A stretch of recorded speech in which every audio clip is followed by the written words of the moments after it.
இவ்வளவு காலம் இவ்வளவு அமல் செய்யும் பொழுது ஏராளமான அமல்களை எல்லாம் செய்து முடித்துவிட்டு அடுத்து வரக்கூடிய காலங்களில் கொஞ்சம் நாம் சாதாரணமாக இருந்து விட்டோம் என்று சொன்னால் இதுவரையும் செய்த அமல்களுக்கு கூலி கிடைக்காமல் போய்விடும். எனவே நாம் வரக்கூடிய காலங்களில் எப்படி அமல்களை எடுத்துக்கொள்வது, குறிப்பாக சொல்ல போனால் இந்த ரமதானுடைய அமல் முடிந்த பிறகு, நற்காரியங்கள்லாம் முடிந்த பிறகு அடுத்து நம்ம என்ன நற்காரியம் செய்ய இருக்கிறோம். ரமலானுக்கு பிறகு ஒரு அமலும் இல்லையே என்று நினைக்கலாம், இருக்கிறது. இந்த அமலை நாம் கையில் எடுத்தால்தான் சென்ற இந்த ரமதான் நமக்கு கபூலியத்தாக இல்லையா என்று நமக்கு தெரிய வரும். அது என்ன? ஒரு 3 விதமான அமல்களை சொல்லித் தருகிறார்கள். ஒன்று, முதலாவது கட்டமாக நம்மை விட்டு பிரிந்த ரமதான் நம்மிடத்திலே கொண்டு வந்த மாற்றங்கள், இதுவரையும் நாம் செய்த அமல்களுடைய கபூலியத்தை குறித்து முதலில் அல்லாஹ்விடத்தில் துஆ செய்ய கடமைப்பட்டிருக்கிறோம். எவ்வளவோ இபாதத்துகள் செய்திருக்கிறோம், ஆனால் அந்த இபாதத்தெல்லாம் அல்லாஹ்விடத்தில் ஏற்றுக்கொள்ளப்பட்டதா இல்லையா என்று எனக்கு தெரியாது. நாளைய தினத்திலே அல்லாஹ், நான் இவ்வளவு இபாதத் செய்தேன், ரமலானிலே இப்படியெல்லாம் தொழுதேன், கடைசி 10 இஅ்திகாஃப் இருந்தேன் என்றெல்லாம் அல்லாஹ்விடத்திலே சொல்லப்பட்டு அல்லாஹ் அதெல்லாம் எதுவும் ஏற்றுக்கொள்ளப்படாது என்று சொல்லிவிட்டார். அதற்காகத்தான் சொல்கிறார்கள், முதலில் நாம் ஒரு அமலை முடித்தவுடன் செய்ய வேண்டிய வேலை அந்த அமலை குறித்து அல்லாஹ்விடத்திலே கபூலியத்திற்காக துஆ செய்ய வேண்டும். யா அல்லாஹ், நான் இந்த அமலை செய்து விட்டேன், இதில் ஏராளமாக தவறுகள் இருக்கலாம், குறைகள் இருக்கலாம், இந்த அமலின் இடத்திலே ஏற்றுக்கொள்ளாமல் படவும் செய்யலாம், ஆனால் உன்னிடத்திலே நான் இந்த துஆவை கேட்கிறேன், இந்த துஆவின் மூலமாக என்னுடைய அமலை ஏற்றுக்கொள்வாயாக என்று அமலுடைய கபூலியத்தை முதலில் அல்லாஹ்விடத்திலே கேட்க வேண்டும். அமல்கள் செய்ய வைப்பதில் அல்லாஹ் எல்லோருக்கும் அமல் செய்யக்கூடிய பாக்கியத்தை ரமதானில் கொடுக்கவில்லை. நம்மளில் பலர்கள் ரமதானிலே அமல் செய்தவர்கள் ரொம்ப குறைவு. அந்த குறைவான அமல் செய்தவர்களிலும் கூட ஏற்றுக்கொள்ளப்பட்டது யாருக்கு என்று தெரியாது. உமர் ரலியல்லாஹு அழகாக சொல்லுவார்கள், அரஃபாவுடைய தினத்தில் எல்லோரும் ஹாஜிகள் வந்து இவ்வளவு பேர் குவிந்திருக்கிறீர்கள், ஆனால் அல்லாஹ் அனைவருக்கும் ஹஜ்ஜுடைய பாக்கியத்தை கொடுத்தாட்டாம், ஹாஜியாக ஆக்கிவிட்டானா, எல்லோருடைய லப்பைக்கையும் அல்லாஹ் ஏற்றுக்கொண்டு விட்டானா என்று தெரியவில்லை. இந்த இவ்வளவு குவிந்திருக்கக்கூடிய ஹாஜிகளிலே அல்லாஹ் ஏற்றுக்கொள்ளப்பட்ட ஹஜ் என்பது சொற்பமாகத்தான் இருக்கும் என்று நான் நினைக்கிறேன் என்பார்கள் உமர் ரலியல்லாஹு அன்ஹு. அப்போ அந்த அமலுடைய கபூலியத் என்பது அல்லாஹ்விடத்திலே மிக முக்கியம். எந்த அமலுடைய கபூலியத் அல்லாஹ்விடத்திலே ஆகப்படுதோ அந்த அமலைத்தான் அல்லாஹ் ஏற்றுக்கொள்வார். ஒரு மிகப்பெரிய பணிக்காக இப்ராஹிம் அலைஹிஸ்ஸலாம், இஸ்மாயில் அலைஹிஸ்ஸலாமை அல்லாஹ் நியமித்தார். காபாவை கட்டக்கூடிய பணி அல்லாஹ்வே கையில் கொடுத்து கட்டுங்கள் என்று சொல்லிவிட்டார். இப்போ அல்லாஹ் எடுத்து கொடுத்த பணியை முழுமையாக முடித்துவிட்டு ரசூலே அல்லாஹ்வே நான் முடித்து விட்டேன் என்று இப்ராஹிம் அலைஹிஸ்ஸலாம் ஒதுங்கியிருக்கலாம். ஆனால் இப்ராஹிம் அலைஹிஸ்ஸலாம் அந்த பணியை செய்வதற்கு முன்னாலும் செய்த பிறகும் அல்லாஹ்விடத்தில் துஆ செய்தார்கள். அல்லாஹும்ம தகப்பல் மின்னா, யா அல்லாஹ் என்னிடமிருந்து இந்த பணியை ஏற்றுக்கொள்வாயாக. ஒரு நபிக்கு அல்லாஹ் செய்யக்கூடிய இபாதத்தை ஏற்றுக்கொள்ளாமல் விட்டு விடுவானா? நபிக்கு அல்லாஹ் தான் கட்டளையிட்டான், இந்த நீங்கள் பணியை செய்யுங்கள் என்று கட்டளையிட்டான். ஆனால் அந்த நபியினுடைய துஆ எப்படி இருந்தது? காபாவை கட்டுவதற்கு முன்னாலும் கட்டி முடித்த பின்னாலும் அல்லாஹும்ம தகப்பல் மின்னா, யா அல்லாஹ் இந்த பணியை என்னிடமிருந்து ஏற்றுக்கொள்வாயாக என்று துஆ செய்தார்கள். எனவே நாம் அமலை முடித்து விட்டோம் என்று நினைத்து கொண்டு அந்த அமலில் விட்டும் பராமரகமாக ஆகிவிடக்கூடாது. இப்னு ஹஜர் ரஹ்மத்துல்லாஹி அலைஹி சொல்வார்கள், மிகப்பெரிய மார்க்க அறிஞர், நீங்கள் 1 மாதம் ரமதானில் அல்லாஹ்வை முழுக்க வணங்கி முடித்து விட்டீர்களா, அடுத்த 6 மாதம் நீங்கள் அல்லாஹ்விடத்திலே ஒவ்வொரு தொழுகைக்கு பின்னால் துஆ செய்யுங்கள், யா அல்லாஹ் என்னுடைய ரமதானுடைய அமலை ஏற்றுக்கொள்வாயாக, என்னுடைய ரமதானில் நான் செய்துவிட்ட அமலை ஏற்றுக்கொள்வாயாக என்று முழுக்க அமல்களை குறித்து அல்லாஹ்விடத்தை கபூலியத்தை கேளுங்கள் என்று சொல்வார்கள். இரண்டாவது உமர் என்று சொல்லுகிறோமே, உமர் இப்னு அப்துல் அசீஸ் ரஹ்மத்துல்லாஹி அலைஹி எல்லோரும் பெருநாளுடைய தொழுகையை முடித்துவிட்டு அவருடைய வீட்டுக்கு போய் சந்தோஷமாக இருப்பார்கள். உமர் இப்னு அப்துல் அசீஸ் ரஹ்மத்துல்லாஹி மட்டும் வீட்டிற்கு முதலில் போக மாட்டார்களாம். அங்கிருந்த ஒரு 4-5 தெருவலை சுற்றி விட்டு வீட்டிற்கு போவார்களாம். என்ன, ஒவ்வொரு தெருவலியா சொல்லும் பொழுது ஒவ்வொரு தெருவுடைய கதவையும் தட்டிவிட்டு, வீடுடைய கதவையும் தட்டிவிட்டு சொல்வார்களாம், ரமதான் முடிந்து விட்டது, முடிந்த ரமதானில் ஏராளமான அமல் செய்தீர்கள், அமலுடைய கபூலியத்திற்காக அல்லாஹ்விடத்திலே துஆ செய்யுங்கள். உலகத்தில் 2வது உமர் என்று பெயர் பெற்ற உமர் இப்னு அப்துல் அசீஸ் ரஹ்மத்துல்லாஹி அலைஹி அவர்கள் சொன்ன வார்த்தை இது. எனவே நாம் ரமதானுடைய அமலை முடிந்து விட்டது என்று நினைத்து விடக்கூடாது. நாம் அந்த கபூலியத்திற்காக அதிகம் அல்லாஹ்விடத்திலே துஆ செய்ய வேண்டும். ஏராளமான சஹாபாக்கள் அதை பற்றி சொல்லியிருக்கிறார்கள். அலி ரலியல்லாஹு அன்ஹு இப்படி சொன்னார்கள், நீங்கள் செய்யக்கூடிய அமல்கள் குறைவாக இருக்கலாம், ஆனால் அந்த குறைவான அமலுக்காக அதிகமாக அல்லாஹ்விடத்தில் ஏற்றுக்கொள்ளப்படுவதற்காக துஆ செய்யுங்கள். சொல்லப்போனால் ஒரு 2 ரக்காய் தொழுவ ஒரு 7 நிமிஷம் 8 நிமிஷம் ஆகுமா? அந்த 2 ரக்காய் தொழுத முடித்த பிறகு அல்லாஹ்விடத்திலே ஒரு 1/4 மணி நேரம் அந்த 2 ரக்காயத்துடைய கபூலியத்திற்காக துஆ செய்யுங்கள் என்று சொல்கிறார்கள். நமக்கு கொஞ்சம் மிகைப்பாக தெரியலாம். அப்போ அமலை விட துஆ அதிகமாக்கணுமா? உண்மை அதுதான். அமலை விட அல்லாஹ்விடத்தில் அதிகம் துஆ செய்ய வேண்டும். எனது அமல் அனைத்தும் அல்லாஹ்விடத்தில் ஏற்றுக்கொள்ளாமல் போய்விட்டால் அவ்வளவு காலம் நாம் அமல் செய்தது அல்லாஹ்விடத்தில் ஒன்றுமில்லாமல் போய்விடுமே. அப்போ அல்லாஹ் கேட்கக்கூடியது அமலை விட பல கட்டத்தில் என்னிடத்தில் எப்படி நீ உரையாடுகிறாய் என்று அல்லாஹ் பார்க்கிறார். என்றால் அதீத அமல் என்பதும் சில நேரங்களில் ஆபத்தில் போய் விடுத்துவிடும். நம்ம நினைக்கலாம், நான் நிறைய அமல் செஞ்சிருக்கேன், இந்த அமலை எல்லாம் அல்லா இடத்துல நான் காட்டுவதற்காக செய்திருக்கேன் என்று மனதில் நினைத்து கொண்டிருக்கலாம். ஆனால் சில நேரங்களில் ஷைத்தான் அந்த அமலை வைத்தே வழிகெடுத்து விடுவான், ஊசலாட்டத்தை போடுவான்.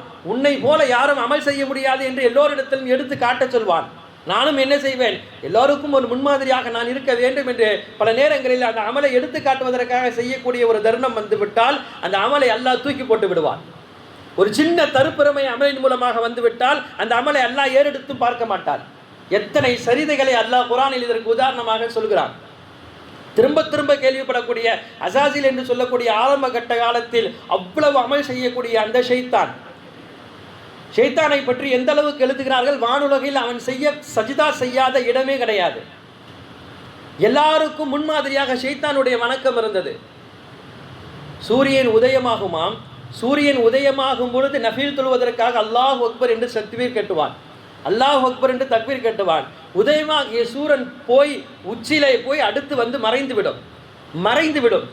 விட்டது என்றால் சூரியன் சஜ்தா செய்து விட்டது. சூரியன் சஜ்தா செய்த பிறகும் கூட இந்த ஷைத்தான் ருகூக்கு கூட போக மாட்டார். அப்போ அவனுடைய அமல்களில் எவ்வளவு நீட்டமாக அவனுடைய தொழுகை இருந்திருக்கும் என்ற அளவுக்கு அசாசில் என்ற அந்த ஷைத்தானை பற்றி எழுதுகிறார்கள். கடைசியில் இவ்வளவு அமலுக்கு பிறகு அல்லாஹ் அவனுடைய அமலை என்ன ஆக்கினான், எதையுமே ஏற்றுக்கொள்ளவில்லை, அத்தனையும் தூக்கி எறிந்து விட்டான். இத்தனை காலங்கள் பாடுபட்டதெல்லாம் ஒன்றுமில்லாமல் போய்விட்டது. இதுபோல ஏராளமான சரிதைகளை அல்லாஹ் குர்ஆனிலே முன்னுதாரணமாக சொல்லித் தருகிறான்.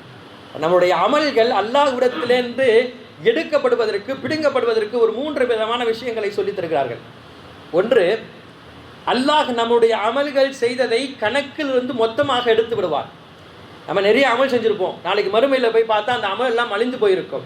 எல்லாம் நான் செய்த அமல் எல்லாம் எங்கே? அப்போ அல்லாஹ் தஆலா ஒரு விஷயத்தை நமக்கே தெரியாத அமல்கள் எப்படி எடுக்கப்பட்டதுன்னு அது அப்போது அல்லாஹ் அங்கு சொல்லி தருவார். இரண்டாவது, நமக்கு தெரியும் நம்முடைய அமல்கள் நம்மை விட்டு போய்விட்டது என்று தெரியும். ஆனால் போய்விட்டது என்று தெரிந்தாலும் கூட அதில் அதிக கவனம் செலுத்த மாட்டோம். சில அமல்களை பராமுகமாக செய்வோம். அமலிலே ஒரு ஆசையுடன் அந்த அமலை செய்ய மாட்டோம். பல பேர்கள் தொழுகிறார்கள், தராவி நானும் தொழுகிறேன், பல பேர்கள் இந்த அமலை செய்கிறாங்க நானும் செய்கிறேன் என்று மற்றவருடைய பார்வைக்கோ அல்லது நானும் செய்ய வேண்டும் என்று ஒரு சின்ன ஒரு தற்பெருமைக்காக வேண்டியோ செய்வோம். இந்த அமலை குறித்து எப்படி இருக்கும்? ஹதீசுகள் வருகிறது, அவர்களுடைய அமல்களுடைய குறையின் காரணமாக, அது தொழுகையில் ஏற்பட்ட குறையாக இருக்கலாம், மற்றவருடைய பார்வைக்காக செய்யப்பட்ட குறையாக இருக்கலாம், ஏதோ ஒரு வகையில் ஒரு குறையாக இருக்கலாம். அந்த குறையான அமல்களை அல்லாஹ் கந்தல் துணி, சுருட்டப்பட்ட கந்தல் துணியை போல் எடுத்து முகத்தில் எறிந்து விடுவான். நீ செஞ்ச அமல் இதுதான், நீ இவ்வளோ காலம் தொழுதையே, அந்த தொழுகை என்ன தெரியுமா, இந்த கிழிஞ்ச கந்தல் துணி என்று அல்லாஹ் முகத்தில் எறிந்து விடுவான். இப்படி அமல்களை அல்லாஹ் அழித்து விடுவான். மூன்றாவது, அமல்கள் அளிக்கப்படுவதற்கு மூன்றாவது பெரும் காரணம், நாம் செய்யக்கூடிய இபாதத்துகள் ஏராளமாக இருந்தாலும் சில நேரங்களில் நம்மை சார்ந்து வாழ்வர்களுடன் நான் அதிகமாக அனுசரணையாக நடந்து கொள்ள மாட்டேன். யாரையாவது மனம் நோகும்படி செய்திருப்பேன், யாரையாவது திட்டிருப்பேன், எதையாவது ஏசியிருப்பேன். சொந்தங்கள் இருக்கலாம், வெளியே இருக்கலாம், ஏன் மாற்றார்கள் கூட நாம் அப்படி நடந்திருக்கலாம். அதை குறித்தும் அல்லாஹ் கேள்வி கேட்பான். அவர் அநீதம் இழைக்கப்பட்டிருந்தால் நாளை நம்முடைய நல்ல அமல்களிலிருந்து எடுத்து அவருக்கு கொடுக்கப்படும். இப்படியே கொடுக்கப்பட்டு மலை போல் அமல்களை கொண்டு வந்தவர் ஒன்றுமே இல்லாமல் அமல்களின் வெறுங்கையாக இருப்பார். அடுத்தும் அவர் செய்த பாவங்கள் குறையாது, மற்றவருடைய அநீதங்களை தூக்கி இவருடைய பாவங்களாக சேர்க்கப்பட்டு அவர் நரகவாசியாக உள்ளே நுழைவார். வந்தவர் யார்? மலை போல் அமல்களை கொண்டு வந்தவர். எனவே இப்படியெல்லாம் நம்முடைய அமல்கள் பிடுங்குவதற்கு ஏதுவான காரியங்கள் எல்லாம் இருக்கிறது. எனவே நாம் அதிகமாக அல்லாஹ்விடத்தில் இது துஆ செய்ய வேண்டும், யா அல்லாஹ் எனது அமல்களை பரிபூர்ணமாக ஏற்றுக்கொள்வாயாக. இவ்வளவு காலம் நாம் அமல் செய்து விட்டேன், இந்த காலத்தில் அமல் செய்ததில் எந்த குறையாண்டு இருக்கலாம், ஆனால் அந்த குறைகளை எல்லாம் மன்னித்து அந்த அமலை ஏற்றுக்கொள்வாயாக. குர்ஆனில் அல்லாஹ் ஒரு வரலாறை சொல்வான். மூசா அலைஹிஸ்ஸலாமுடைய சமகாலத்தில் வாழ்ந்த பெரிய மார்க்க அறிஞர், மாபெரும் ஆலிம் அவர் மூசா அலைஹிஸ்ஸலாம் என்ற அந்த நபியினுடைய காலத்திலே வாழ்கிறார். எந்த அளவுக்கு அல்லாஹ் அவருக்கு உயர்வையும் அந்தஸ்தையும் கொடுத்திருந்தான் என்றால், அவர் அல்லாஹ்விடத்திலே கையேந்தி துஆ செய்து விட்டார் என்றால் உடனடியாக அந்த துஆவை அல்லாஹ் மறுக்க மாட்டான், ஏற்றுக்கொள்வான். சில நபிமார்களுக்கும் கூட அல்லாஹ் கையேந்தி துஆ செய்யும் பொழுது தாமதமாக கொடுத்திருக்கிறான், அதுக்கும் குர்ஆன் சான்று இருக்கிறது. ஆனால் இவருடைய துஆவுக்கு சொல்வார்கள் இவர் முஸ்தஜாபு துஆ, இவர் அல்லாஹ்விடம் கேட்டு அல்லாஹ் கொடுக்காத காரியங்களே கிடையாது, உடனே கொடுத்து விடுவார். மக்களிடத்தில் இவர் பிரபல்யம், பெரிய மார்க்க அறிஞர் மட்டும் கிடையாது, இவர் கேட்டதை எல்லாம் அல்லாஹ் கொடுப்பான் என்று எல்லோருக்கும் தெரியும். அதற்கு என்ன காரணம் என்று கூட எழுதுகிறார்கள். இஸ்முல் ஆலம் என்று சொல்லக்கூடிய ஒரு பெயர் இருக்கிறது. அந்த பெயரை யார் உச்சரித்து அல்லாஹ்விடத்திலே கையேந்தினாலும் உடனே அல்லாஹ் கொடுத்து விடுவான். ஆனால் அது என்ன பெயர் என்பதை அல்லாஹ் மறைத்து வைத்திருக்கிறான். இந்த மாமனிதருக்கு மட்டும் அந்த பெயரை அல்லாஹ் சொல்லிக் கொடுத்தான். எனவே எந்த கரணம் ஏற்பட்டாலும் தருணம் ஏற்பட்டாலும் அந்த மார்க்கறிஞர் இஸ்முல் ஆலமை சொல்லி அல்லாஹ்விடத்திலே துஆ கேட்பார். பல்ஆம் இப்னு பாஊராவுடைய துஆ உடனே அல்லாஹ்விடத்தில் ஏற்றுக்கொள்ளப்படும். இவர் மூசா அலைஹிஸ்ஸலாமுடைய சமகாலத்தில் வாழ்ந்தவர். மூசா அலைஹிஸ்ஸலாமுக்கு அல்லாஹ் உத்தரவிட்டான், பைத்துல் முகத்தஸை நீங்கள் கைப்பற்ற வேண்டும். மூசா அலைஹிஸ்ஸலாம் பைத்துல் முகத்தஸை கைப்பற்றுவதற்காக வருகிறார்கள். இவர் அந்த பகுதியிலே சுற்றி வாழ்ந்து கொண்டிருந்தார். அங்கிருந்தக்கூடிய கன்ஆன் என்ற கூட்டம், ஜப்பாரீன்கள் என்று சொல்லக்கூடிய பெரிய அழிச்சாட்டியம் செய்யக்கூடிய ஒரு கூட்டம், அனைவரும் இவரிடத்தில் போய் சரணானார்கள். என்ன சொன்னார்கள்? இவரிடத்தில் போய் சொன்னார்கள், இதுபோல மூசா நமது இந்த ஊரை கைப்பற்ற வருகிறார், நீங்கள் துஆ செய்யுங்கள். எதற்காக துஆ செய்ய வேண்டும்? மூசாவுக்கு எதிராக துஆ செய்யுங்கள். அவர் நம்மிடத்திலே வரக்கூடாது, அவரை அழிக்கப்பட வேண்டும். நமக்கு சார்பாகவும் மூசாவுக்கு எதிராகவும் அல்லாஹ்விடத்திலே கையேந்துங்கள் என்று சொன்னார்கள் இந்த ஜப்பாரீன்கள் கூட்டம். இந்த பல்ஆம் இப்னு பாஊரா மறுத்து விட்டார். எப்படி என்னால் கையேந்த முடியும்? ஒரு நபிக்கு எதிராக நான் துஆ செய்யணுமா? நபிக்கு எதிராக துஆ செய்வது எப்படி சாத்தியமாகும் என்று சொல்லி அவர் அதை செய்ய மாட்டேன் என்று சொல்லிவிட்டார். பல முறைகள் வந்து பார்க்கிறார்கள், பேசுகிறார்கள். கடைசி வரையும் அவர் ஒத்துக்கொள்ளவில்லை. பொதுவாகவே நாம் ஒரு விஷயத்தில் உறுதியாக இருந்தாலும் நம்முடைய சுற்றி இருப்பவர்களும் அதிலே அந்த உறுதியை காக்க வேண்டும். நான் சுற்றி இருப்பவர்கள் பல நேரில் சரியில்லை என்றாலும் நாம் சரிகிடுவதற்கு அதிக வாய்ப்பு இருக்கிறது. அவருக்கும் நடந்தது அதுதான். அவர் ஏற்றுக்கொள்ளாத போது அவருடைய மனைவியிடம் போனார்கள். தங்கங்களை கொட்டினார்கள், நகைகளை கொட்டினார்கள், பெரும் பெரும் கனிகளை எல்லாம் கொட்டினார்கள். வீட்டிலே என்ன வேண்டுமோ கேளுங்கள், நாங்கள் தருவதற்கு தயாராக இருக்கிறோம். உங்கள் கணவரை மூசாவுக்கு எதிராக ஒரே ஒரு துஆ செய்ய சொல்லுங்கள், போதும், வேற ஒன்று வேணாம். ஒரே ஒரு துஆ, அவர் மூசாவுக்கு எதிராக கை தூக்கணும், நமக்கு சார்பாக அவருடைய துஆ இருக்க வேண்டும் என்று சொல்லி அவருடைய மனைவியிடம் இல்லாத பொல்லாத ஆசை வார்த்தைகள் எல்லாம் கூறி சம்மதம் வாங்கினார்கள். அவருடைய மனைவியும் அதற்கு சம்மதம் தெரிவித்தார். கடைசியில் கணவன் இரவில் வரும்பொழுது ஏதோ வார்த்தைகள் எல்லாம் சொல்லி கணவனுடைய சம்மதத்தை வாங்கினார்கள். கணவனும் சம்மதம் செய்து விட்டார். பல்ஆம் இப்னு பாஊரா அதற்கு ஒத்துக்கொண்டார். மலையடி வாரத்திற்கு எல்லோரையும் வர சொன்னார். வர சொல்லிவிட்டு எல்லார் மக்களையும் உட்கார வைத்துக் கொண்டு அவர் சொன்னார், நான் துஆ செய்கிறேன், நீங்கள் ஆமீன் சொல்லுங்கள். யாருக்கு எதிராக? ஒரு நபிக்கு எதிராக கையேந்தி துஆ செய்ய ஆரம்பித்தார். என்ன துஆ செய்ய வேண்டும் என்று அவர்கள் சொல்லியும் இருந்தார்கள். என்ன துஆ செய்யணும்? வரக்கூடிய மூசாவுடைய கூட்டம் அழிய வேண்டும், நான் இங்கே பாதுகாப்பாக இருக்க வேண்டும், இந்த பைத்துல் முகத்தஸ் என்ற ஊரிலே சுற்றி நாம் வாழ வேண்டும், அது மட்டுமல்ல நாம் எந்த ஆட்சியில் இருக்கிறோமோ அந்த ஆட்சி தொடர வேண்டும் என்று அவருடைய மோசமான ஆட்சி காலம் இருந்தாலும் கூட வலுக்கட்டாயத்தில் அவர் துஆ செய்யக்கூடிய அந்த நிலைக்கு தள்ளப்பட்டு விட்டார். சரி செய்கிறாய் என்று சொல்லி கை உயர்த்து மூசாவையும் வரக்கூடிய மூசா அலைஹிஸ்ஸலாம் கூட்டத்தையும் யா அல்லாஹ் நீ அழித்து விடுவாயாக என்று துஆ செய்ய வேண்டும். அதை செய்வதற்காக நாவு வருகிறது. ஆனால் அல்லாஹ் நாவை திருப்பி விட்டான். என்ன ஆனது? மூசாவுக்கும் மூசாவுடைய கூட்டத்திற்கும் வெற்றியை கொடுப்பாயாக, இதோ நாங்கள் சுட்டி இருக்கிறோமே, எங்களை நீ அழித்து விடுவாயாக என்று அவர் நாவு பிறண்டு துஆ கேட்கிறார். அவர்களுக்கு ஆச்சரியம், என்ன துஆ கேட்கிறாய் பல்ஆம்? என்ன கேட்கிறாய்? நாங்கள் என்ன கேட்க சொன்னோம், நீ என்ன கேட்கிறாய்? உடைய துஆ தவறாக இருக்கிறதே என்று கேட்டார்கள். பல்ஆம் சொன்னார், இல்லை, நான் அப்படித்தான் கேட்க வந்தேன், ஆனால் எனக்கு தெரியவில்லை, எனது நாக்கு எப்படி பிறண்டது என்று தெரியவில்லை, என்னை பரல வைத்து விட்டது, நான் கேட்கவில்லை, எனது நாவு என்னை அறியாமல் கேட்டு விட்டது. பொதுவாக நம்ம நினைக்கிறோம் என்னன்னா, நான் நினைச்சதெல்லாம் நான் பேசுறேன்னு நினைக்கிறோம். இல்லை, நான் நினைச்சதையெல்லாம் நான் பேசவில்லை, அல்லாஹ்வுடைய நாட்டத்திற்காக அல்லாஹ் என்னை பேச வைக்கிறார்.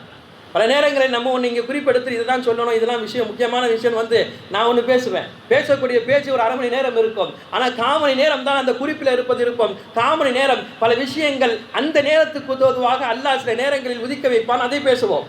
அப்போ நாவுகளில் வரக்கூடியது என்பது நம்முடைய கட்டுப்பாட்டில் அல்ல, அல்லாஹ்வுடைய கட்டுப்பாட்டில் இருக்கிறது. நாம் வேண்டுமானாலும் யோசித்து வைக்கலாம். அந்த ஒரு நிலையை பல்ஆம் இப்னு பாஊராவுக்கு அல்லாஹ் கொடுத்தார். ஏதோ துஆ கேட்க அப்படியே மாற்றமாக கேட்டுவிட்டார். அப்பொழுதுதான் அவர் உணர்ந்தார், அவருடைய உள்ளத்திலிருந்து ஒரு பறவையை போல் ஒன்று பறந்து போனது. அவர் சொன்னாராம், என்னுடைய இந்த துன்யாவும் அழிந்து விட்டது, ஆகிரத்தையும் அழித்து விட்டீர்கள். நான் மூசாவுக்கு எதிராக கை தூக்கிய பதுவாவினால் அல்லாஹ் என்னுடைய மொத்த வாழ்க்கையும் அழித்து விட்டான். கடைசியில் முர்த்ததாகி அவர் மௌத்தாகி விட்டார். அவரை குறித்து அல்லாஹ் குர்ஆனிலும் பேசுகிறான், ஒரு நாய் எப்படி கொடுத்தாலும் கொடுக்காட்டியும் நாக்கை தொங்க போட்டு கொண்டிருக்குமோ அதுபோல பல்ஆம் இப்னு பாஊராவுடைய வரலாறு ஆகி போனது. அமல் அத்தனையும் அழிந்து விட்டது. எனவேதான் எவ்வளவு பெரிய ஆலிமாக இருக்கட்டும், மார்க் அறிஞராக இருக்கட்டும், இந்த ரமதானுக்கு பிறகு அதிகமாக தொடர் சொல்ல வருவது ஒன்றுதான், நீங்கள் அந்த துவாவை கபூலியத்திற்காக, செய்யக்கூடிய அமல்களுடைய கபூலியத்திற்காக அதிகமாக அல்லாஹ்விடத்திலே துவா செய்ய வேண்டும். இரண்டாவது, இதுவரையும் செய்த அமல்கள் ஏராளமாக செய்துவிட்டோம், ஆனால் இதற்கு பேர் முழுக்க அந்த அமல்களை துடைத்து விட்டு வாழக்கூடாது. வருடம் முழுக்க பள்ளிகளிலே இமாம்கள் சொல்லிக் கொண்டிருக்கக்கூடிய வார்த்தை தான் இது. ரமதானுக்கு இருக்கக்கூடிய கூட்டம் ரமதானில் அடுத்து ஹஜ்ஜு பெருநாள் தொழுகையோ நோன்பு பெருநாள் தொழுகை முடித்து அடுத்து அசருடைய தொழுகைக்கு கூட ஒன்றுமே இல்லாமல் போய்விடுகிறது. பிந்தலாம், ஆனால் இந்த அளவுக்கு பிந்த வேண்டுமா? இதுவரைக்கும் நான் சுன்னத்துகளை சரியாக செய்தேன், ஒரு சில சுன்னத்துகள் எனக்கு ரமதான் அல்லாத காலங்களில் விடுபட்டு விட்டது, நஃபில்கள் விடுபட்டு விட்டது என்றால் பரவாயில்லை. ஆனால் ஃபர்லுகளே விடுபடும் அளவுக்கு எனக்கு ரமதானுக்கு பின்னால் உள்ள நாட்கள் இருந்தால் நம்முடைய அமல்கள் ரமதானுக்காகவா அல்லாஹுக்காகவா யோசிக்க வைக்குதா இல்லையா? இப்போ நான் அல்லாஹுக்காக அமல் செய்கிறேன் என்று சொன்னால் ரமதானுடைய அல்லாத காலத்திலும் எனது அமல் இருக்க வேண்டும். அப்போ ரமதானுடைய அல்லாத காலத்தில் கொஞ்சம் குறைத்தலாக இருந்தது என்றால் பரவாயில்லை, மன்னித்துக் கொள்வான். அறவே ஃபர்லே இல்லாத போது அல்லாஹ் எந்த வகையில் அதை மன்னிப்பான், எந்த வகையில் அவனுக்காக இன்று அந்த அமலை அல்லாஹ் எடுப்பான்? சாதாரணமாக யோசித்தாலே நமக்கு தெரிந்துவிடும். பெருமானார் ஸல்லல்லாஹு அலைஹி வஸல்லம் ஏராளமான ஹதீஸ்களில் சொல்லியிருக்கிறார்கள், அஹப்புல் அமாலி அதுவஹா வஇன் கல்ல. அமல்கள் எவ்வளவு குறைவாக இருந்தாலும் பரவாயில்லை, ஆனால் எந்த அமல்கள் குறைவாக இருந்தாலும் நிரந்தரமாக இருக்கிறதோ அது அல்லாஹ்விடத்தில் ஏற்றுக்கொள்ளப்பட்டது, அது அல்லாஹ்வை அதிகம் அந்த அமலை அல்லாஹ் பிரியப்படுகிறான். எந்த அமலை அல்லாஹ் அதிக பிரியப்படுகிறான்? எந்த அமல் குறைவாக இருந்தாலும் பரவாயில்லை, தொடராக இருக்கிறதோ அதை அல்லாஹ் பிரியப்படுகிறான். ஒரு சாமி கேட்டார், யா ரசூலுல்லாஹ் எனக்கு உபதேசம் செய்யுங்கள். அவருக்கு ரசூலுல்லாஹி ஸல்லல்லாஹு அலைஹி வஸல்லம் சொன்னார்கள், குல் ஆமன்து பில்லாஹி சும்ம இஸ்தகீம். நீ சொல்லு, அல்லாஹ் ரசூலை நான் வழிபடுகிறேன், அதற்கு பிறகு நான் கொண்ட கொள்கையில் உறுதியாக இருப்பேன், அதை தொடராக செய்வேன், என்னுடைய வாழ்க்கையிலே அதை நான் நிதர்சனமாக ஒவ்வொரு நாளும் தவறாமல் செய்வேன் என்று பெருமானார் ஸல்லல்லாஹு அலைஹி வஸல்லம் ஒரு உபதேசமாகவே அவருக்கு அதைத்தான் சொல்லிக் கொடுத்தார்கள். சூரா ஹூதில் இறக்கப்பட்டது. சூரா ஹூதிலே ஒரு குர்ஆனுடைய ஆயத்து, ஃபஸ்தகீம் கமா உமிர். என்ன இந்த ஆயத்து? அல்லாஹ் தஆலா சொல்கிறார், நீங்கள் கொண்ட கொள்கையில் உறுதியாக இருங்கள், உங்களுக்கு கட்டளையிட்டப்பட்டதை நீங்கள் செய்யுங்கள். யாருக்கு? நபிக்கு. அபூபக்கர் ரலியல்லாஹு சொன்னார்கள், யா ரசூலுல்லாஹ் உங்களுடைய முடியெல்லாம் நரைத்து விட்டதே, என்ன காரணம் கேட்கிறார்கள். பெருமானார் ஸல்லல்லாஹு அலைஹி வஸல்லம் இப்படி சொன்னார்கள், சூரா ஹூதிலே ஒரு ஆயத்து, இந்த ஆயத்தினுடைய முடியை நரைத்து விட்டது என்றால் என்ன அர்த்தம்? என்னை அவ்வளவு யோசிக்க வைத்து விட்டது இந்த ஆயத்து. அல்லாஹ் நபிக்கே சொன்னால் நீங்கள் கொண்ட கொள்கையில் உறுதியாக இருக்க வேண்டும் என்று சொல்கிறான் என்றால் நம்முடைய அமல்களை குறித்து, நாம் செய்யக்கூடிய தொடரான விஷயங்களை குறித்து யோசிக்க கடமைப்பட்டிருக்கிறோம். ரமதான் கழிந்து விட்டது என்று முடித்து விடக்கூடாது. அடுத்து வரக்கூடிய காலங்களிலே அந்த ரமதானுடைய அமலை கையில் எடுக்க வேண்டும். தொடர்படியாக ஒரு அமலை நம் வாழ்க்கையிலே செய்து கொண்டே இருக்க வேண்டும். அந்த ஒரு அமல் அல்லாஹ்விடத்தில் நாம் சொல்லக்கூடிய ஒரு அமலாக இருக்க வேண்டும். அது எவ்வளவு சின்ன அமலாக இருந்தாலும் பரவாயில்லை. ஒரு சுபஹான் அல்லாஹ் ஒவ்வொரு தொழுகைக்கு பிறகு 33 தடவை ஓதுறோம், ஃபர்லான தொழுகைக்கு பிறகு தொடர்ந்து ஓத வேண்டும். தொடர்ந்து ஓதினால் அதனுடைய மதிப்பும் மரியாதையும் பல நேரங்களில் பல தொடர் இபாதத்துகள் இல்லாமல் பெரும் இபாதத்துகளை விடவும் அல்லாஹ்விடத்தில் ஏற்றமாக ஆகி போகிறது. பெருமானார் ஸல்லல்லாஹு அலைஹி வஸல்லம் கேட்டார்களே, பிலால் உங்களுடைய சத்தத்தை நான் சுவனத்திலே கேட்டேன், உங்களுடைய காலடி தலம் சுவனத்திலே கேட்கிறது. கேட்பது யார்? ரசூலுல்லாஹ். நீங்கள் என்ன அமல் செய்தீர்கள் என்று பிலால் ரலியல்லாஹுவிடம் ரசூலுல்லாஹி ஸல்லல்லாஹு அலைஹி வஸல்லம் கேட்கிறார்கள். பிலால் ரலியல்லாஹு சொன்னார்கள், யா ரசூலுல்லாஹ் எப்போது எனக்கு ஒது முறிந்தாலும் நான் ஒழு செய்து கொள்வேன். இது தொடர்படியாக பிலால் ரலியல்லாஹுவிடம் இருந்த அமல். எப்போதும் ஒரு அமலை தொடராக எடுத்த பொழுது பிலால் ரலியல்லாஹுக்கு அல்லாஹ் கொடுத்த அந்தஸ்து என்பது சுவனத்தின் முதல் மனிதராக பிலால் ரலியல்லாஹு அன்ஹு அவர்களை அல்லாஹ் ஆக்குகிறார். ஒரு அபூபக்கர் ரலியல்லாஹு அன்ஹு ரசூலுல்லாஹ் கேட்டாங்க சபையில், யார்ட்டையும் எதுவும் சொல்லலை, திடீர்னு கேட்கிறாங்க, இன்னைக்கு யார் ஜனாஸால கலந்து கொண்டது? ஒரு கை உயர்கிறது. ரசூலுல்லாஹ் கீழே விட சொன்னார்கள். அடுத்து ரசூலுல்லாஹ் சொன்னார்கள், இன்னைக்கு யார் நோன்பு வைத்தால்? ஒரு கை உயர்கிறது. அடுத்து ரசூலுல்லாஹ் கீழே போட சொன்னார்கள். மூன்றாவது கேட்டார்கள், இன்று யார் ஜனாஸாவில் கலந்து கொண்டால்? ஒரு கை உயர்கிறது. அடுத்தும் கீழே விழப்பட்டது. ரசூலுல்லாஹ் சொன்னார்கள், அடுத்து சொன்னார், இன்னும் யார் நோயாளியை விசாரித்தது? ஒரே ஒரு கை உயர்கிறது. அடுத்து கீழே போட சொன்னார்கள். ஒரு கை உயர்கிறது. எல்லோரும் சேர்ந்து ஆளுக்கு ஒரு கை உயரவில்லை, கை உயர்ந்தது ஒரே ஒரு கை தான், அது அபூபக்கர் ரலியல்லாஹுடைய கை. தொடர்படியாக செய்யக்கூடிய அமலை எப்படி அல்லாஹ் அவர்களுக்கு அந்தஸ்தை கொடுத்தான்? நபிக்கு அடுத்து ஒரு மனிதர் உலகத்தில் இருக்கிறார்கள் என்றால் அது அபூபக்கர் மட்டும்தான் ரலியல்லாஹு அன்ஹு. அல்லாஹ் நாம் செய்யக்கூடிய அமல்களில் அதிகம் உற்று நோக்குவது என்பது, செய்யக்கூடிய அமல்கள் தொடர்படியாக இருந்தால் அதற்கு கொடுக்கக்கூடிய அந்தஸ்து வேறு மாதிரியாக இருக்கிறது. லைலத்துல் கத்ருக்கு பெரிய நன்மை இருக்கிறது. அது நாம் 1000 மாதங்களை விட சிறந்த நன்மை. எல்லாம் சொன்னதெல்லாம் உண்மைதான். ஆனால் அல்லாஹ் பல நேரங்களில் மொத்தமாக சந்தர்ப்பவாதிகளாக செய்யக்கூடிய அமல்களை ஏற்றுக்கொள்ள மாட்டான். அந்த அமல்களுக்கு பின்னால் இருக்கக்கூடிய அமல்கள் தொடர்படியாக இருக்கும் பொழுது அல்லாஹ்விடத்தில் அந்த அமல்கள் அதிக முக்கியத்துவம் பெறுகிறது. சாதாரணமாக உலகத்தினுடைய ஒரு சின்ன உதாரணத்தை எடுத்து சிந்தித்து பார்க்கலாமே. தஃசீரிலே சும்மஸ்தகீம் என்ற வார்த்தைக்கு விளக்கமாக இதையும் எழுதுகிறார்கள். உலகத்தினுடைய ஒரு உதாரணத்தை கொண்டு வந்து எழுதுகிறார்கள். என்னவென்று சொன்னால், பல நேரங்களில் சுற்றுலா தலத்துக்கெல்லாம் போயிருப்போம். அப்போ போகும் பொழுது பெரிய பெரிய ஃபால்ஸ் எல்லாம் பார்த்துருப்போம். பெரிய நீர் ஊற்றுலேருந்து தண்ணீர் அப்படியே மொத்தமாக கொண்டு வந்து விழும். அது கீழே பாறை இருக்கும். மொத்தமாக தண்ணீர் ஒரேடியாக விழும். குற்றாலத்துக்கு போனால் மழை சீசன் எல்லாம் பார்க்கலாம், அப்படியே மொத்தமாக தண்ணீர் வந்து விடும். இவ்வளவு தண்ணீர் விழுகிறதை மொத்தமாக சில நேரங்களில் எனது தலைக்கும் கூட அது ஆபத்தை விளைவிக்கும்.